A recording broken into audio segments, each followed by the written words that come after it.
So the Middle East is on fire again, and this time it's a diplomatic firestorm from the Arab world. There's a big chasm forming in the world order which has big repercussions. And we're of course talking about the recent Arab summit held in Saudi Arabia. This is a very important diplomatic event because this is a gathering of 56 countries that are united in one collective agenda. Now, some of them hate each other, others are friends of the US, and some can't stand America, but they're all calling for immediate ceasefire in the conflict. In our lead story today, Iran and Saudi Arabia, two regional rivals, are collectively calling for a Gaza ceasefire. Both countries are putting aside their differences to present a united front, and the agenda is all about ending the fighting. Now, Saudi Arabia is a strategic partner of the US, and they almost sealed the Israel normalization deal. We also know Iran is essentially against America. Almost every week, they have a new threat for the US. They have proxies all over the region attacking US bases as well. Now, these two countries coming together is a big signal that the polar opposites of the Arab world and everything in between are sick of the conflict. And it's really easy to see why. The war is essentially getting from bad to worse. We are essentially pushing closer and closer towards a big regional disaster if we aren't careful. The world is sleepwalking towards a doomsday scenario. Things are getting really serious in Gaza. According to the UN humanitarian aid chief, hospitals in Gaza are in terrible shape. They are no longer operational. He says that hospitals have been left without power, food, or water. Civilians are also under attack as well. This obviously isn't a good situation, and it's easy to understand why the Arab world has united together. But it gets worse. The longer this conflict drags on, we could see the conflict spiral out of control. Now, remember all the warnings from Iran. I know they've issued a vast load of threats, but we can't fully dismiss them as jokes. All it takes is for them to take action once and the world could plunge into chaos. Iran's foreign minister's latest warning is very ominous. He's signaling that expansion of the war is inevitable. Now, I don't think Iran explicitly wants to escalate things, but realize that they aren't in 100% control of their proxies either. The Houthis are firing missiles, proxies in Syria are constantly hitting American bases, and Hezbollah in Lebanon is still a big wildcard waiting to erupt. But let's focus on the diplomatic demand that the Arab world wants. The United States has brokered a humanitarian pause with Israel. Netanyahu has agreed to a 4-hour pause every single day that allows aid to go in and people to flee out. And sure, that is better than nothing, right? However, it still isn't enough for the Middle East and the majority of the world. Now, what Saudi Arabia and Iran wants is a complete ceasefire, which unfortunately is demanding the impossible. They are asking for the sky. It's important to focus on what Saudi Arabia is saying. They are a big regional player in the Middle East and the de facto leader of OPEC, and what they say holds enormous weight.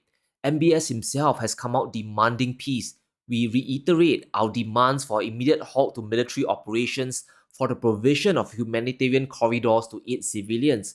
He wants a ceasefire, a complete end to the hostilities, but that's unlikely to happen unless either Israel or the United States decides enough is enough.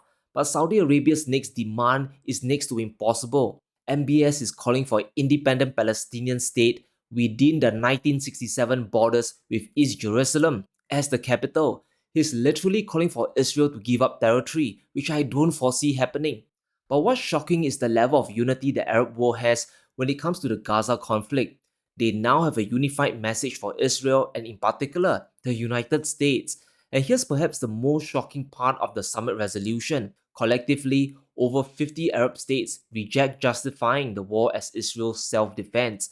And this is a big one because it puts them in one camp and the United States and Israel in another. So if things escalate even further or the situation in Gaza breaks down, the US is essentially to be blamed. They have now become the big scapegoat. And it's not just me and you speculating this. High-level people in the US government are already preempting this. Check out this report from CNN. Even mainstream media knows it's getting really bad for the US president. Biden administration privately warned by American diplomats of growing fury against America in the Arab world. I think the whole situation is looking really bad for Joe Biden. Listen to this. America's strong support for Israel's destructive and deadly military campaign in Gaza is losing us Arab publics for a generation. The problem with America's unwavering support is how it leads the US towards two terrible outcomes. Let's talk about the short-term effects first, because things are evolving into a real disaster. We are sleepwalking towards a bigger regional conflict. Even if there's the best of intentions, it doesn't change the fact that we are in an escalation doom loop right now. There are over 40,000 US troops in the Middle East. American presence goes way beyond just the hotspots in Syria and Iraq. If this continues, there's a chance more flashpoints could erupt. An American convoy and air bases have already been targeted in Iraq. Imagine this spreading to other regions in the Middle East. And that's why the longer this drags on, the closer we'll reach the point of miscalculation. We know the official US doctrine when it comes to such strikes, right? According to new reports, American fighter jets carried out another round of airstrikes on Iran-linked targets in Syria. This is the third strike now, and this begs the big question: how long will this chain of retaliation last? The longer a ceasefire eludes the region, things will escalate further and could get nastier.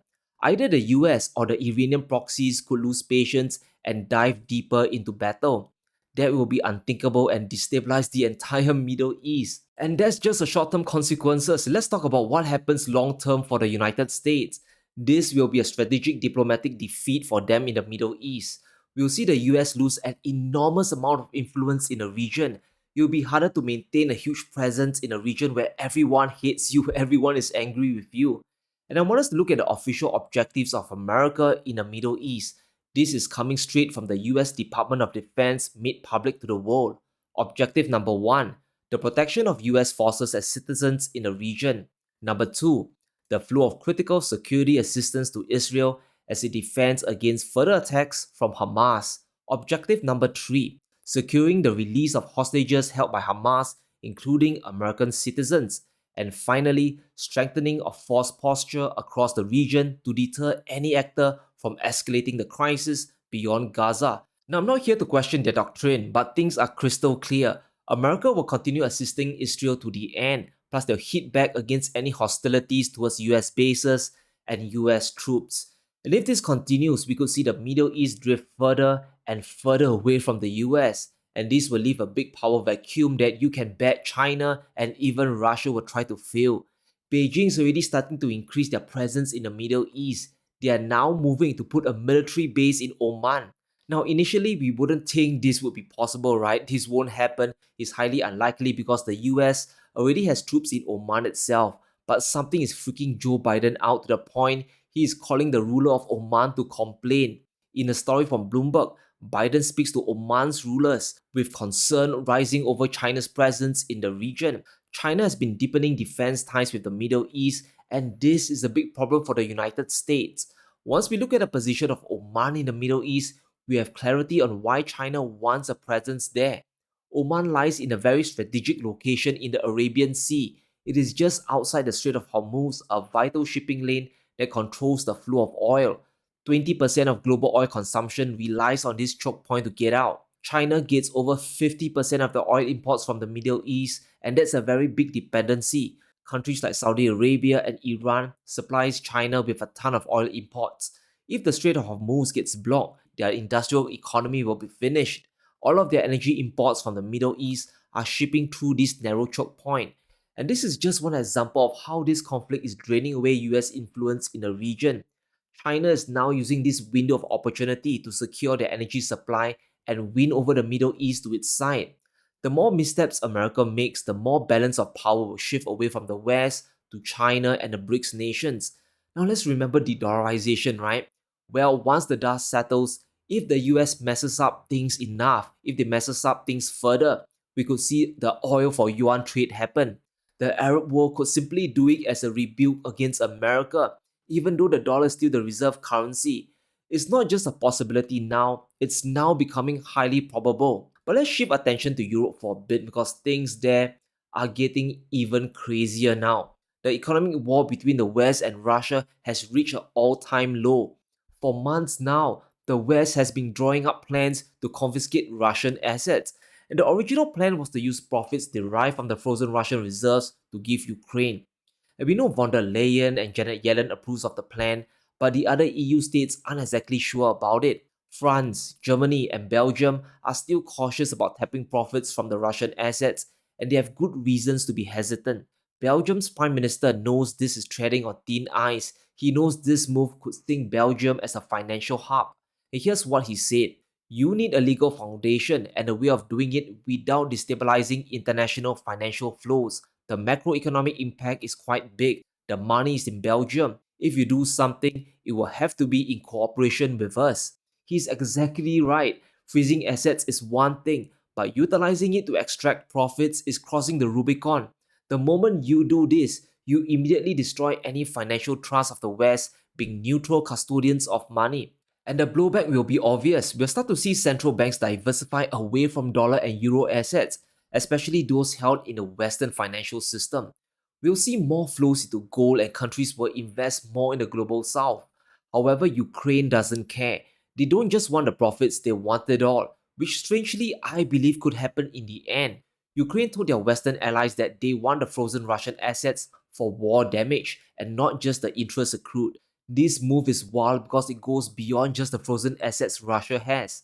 In a Reuters report, Kiev estimates $400 billion will be needed to rebuild the country, and that amount could double if compensation for war victims are taken into account. 400 billion times 2 equals $800 billion, and that is what Ukraine wants from Russia. The EU confirmed that the value of the frozen reserves was only around $220 billion. So Russia is now on the hook for additional 580 billion, almost $600 billion to make Ukraine whole.